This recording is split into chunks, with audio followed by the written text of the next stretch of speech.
everyone, welcome back to Travel Secrets with TV's Dave Galvan. Today we're going to tackle a question that has sparked countless debates amongst travelers over these years. Are cruises actually worth it?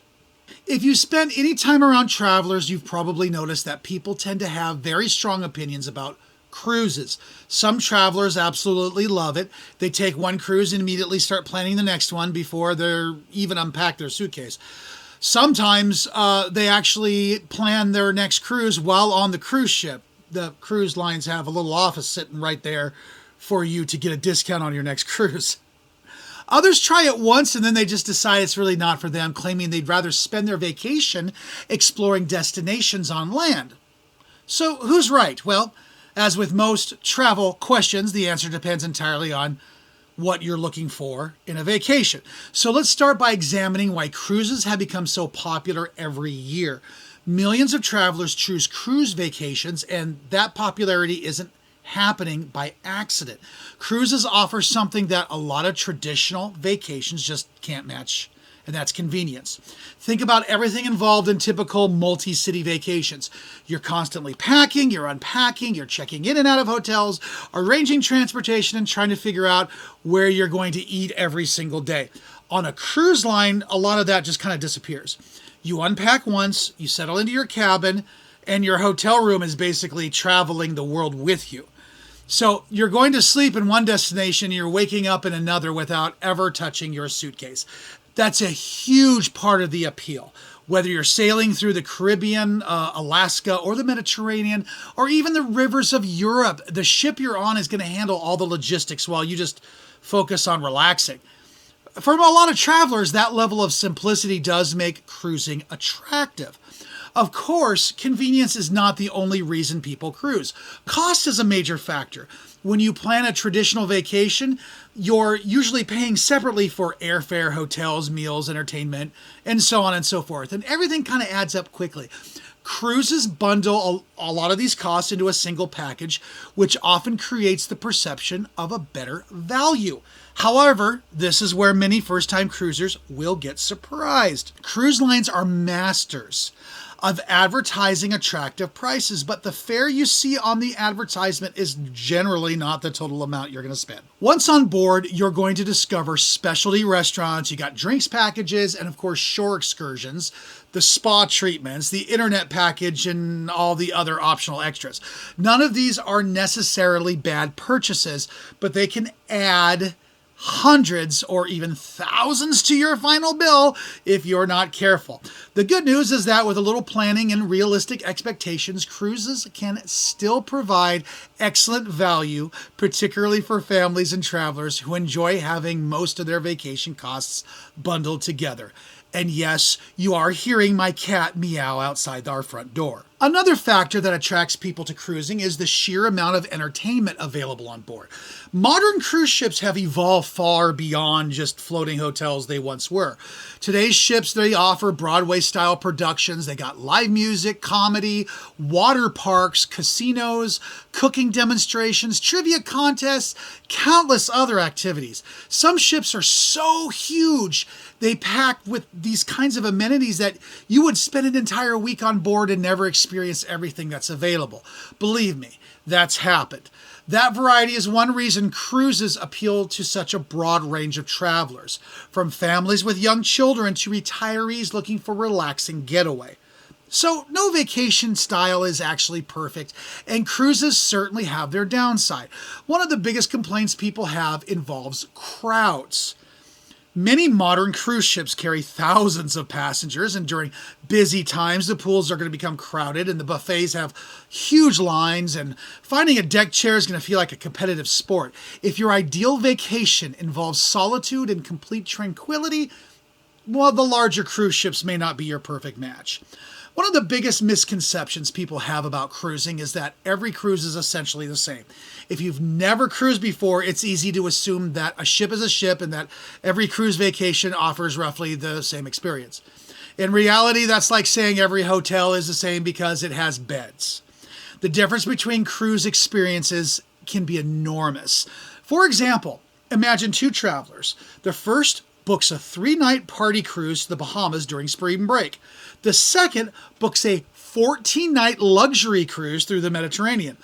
Both people are technically taking a cruise vacation, but their experiences may have almost nothing in common. One traveler might spend most of their trip around crowded pool decks, loud music, and packed bars.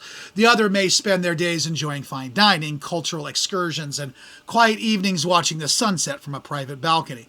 This is important because whenever someone tells me they hated cruising, my first question is always, what cruise did you take? More often than not, they had one specific experience and assumed all cruises were the same. The reality is that the cruise lines target very different audiences. Some are designed for families, such as Royal Caribbean. Some kind of focus on luxury travelers. Others cater to retirees, adventure seekers, or budget conscious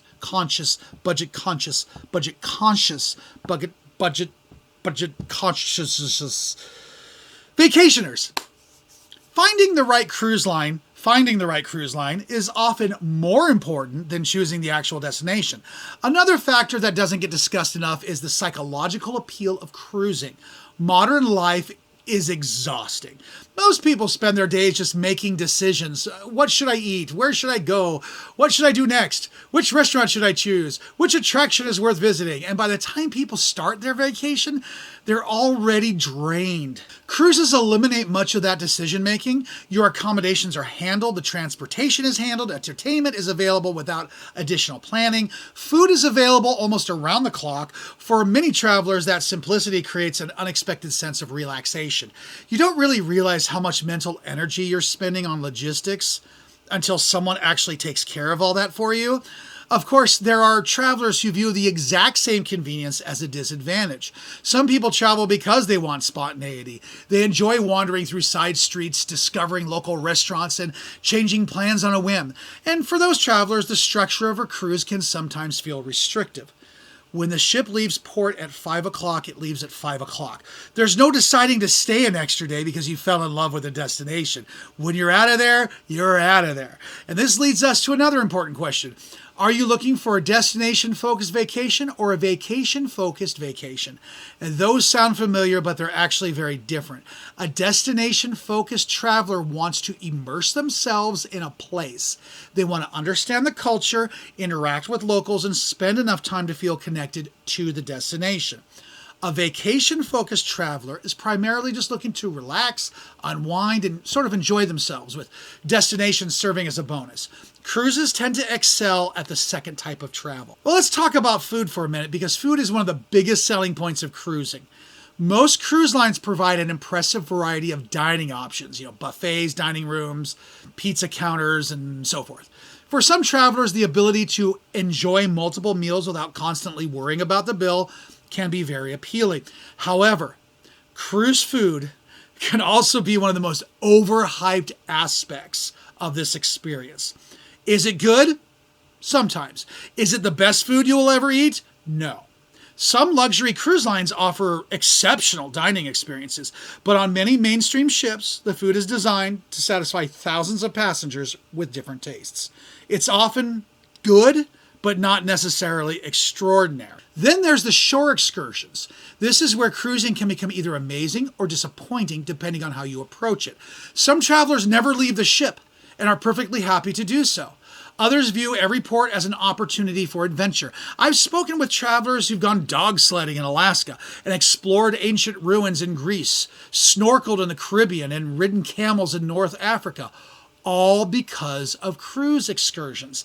The key is understanding that these experiences often become the memories you're going to talk about later. Very few people return home talking about the buffet. They talk about the glacier they saw, the village they visited, or the incredible local guide who showed them around a city. If you're cruising, don't overlook the value of what happens off the ship. Another hidden reality of cruising involves expectations. The happiest cruisers aren't necessarily the ones who spend the most money. They're usually the ones who understand exactly what they're buying. Problems often occur when people expect a cruise to be something that it's not. A cruise is not the same as spending 2 weeks exploring Tuscany. It's not the same as backpacking through Europe. It's not the same as renting a villa in Hawaii. It's its own type of vacation, which with its own strengths and its own weaknesses. The thing about going to a port on a cruise is you are simply getting a taste of the local culture. You are not there to experience everything. You don't have the time for that. It's just not going to happen. You're getting a taste to see whether you like that place or not. If you do, you can fly back there anytime you want and visit it on your own without the cruise. When people understand strengths and weaknesses, they're far more likely to enjoy themselves. Cruises offer convenience, entertainment, value, and variety. They offer the opportunity to see multiple destinations without repeatedly packing and unpacking and getting on a train or anything. They provide a level of simplicity that many travelers find refreshing. At the same time, they involve crowds, schedules, and limited time in port.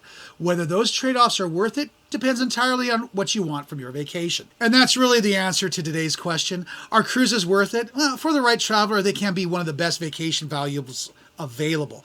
For the wrong traveler, they can feel restrictive and disappointing.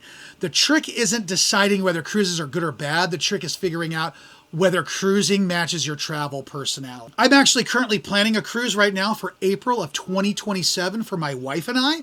It's literally a 12-day repositioning cruise from Miami to England with 2 stops at Bermuda and the Azores.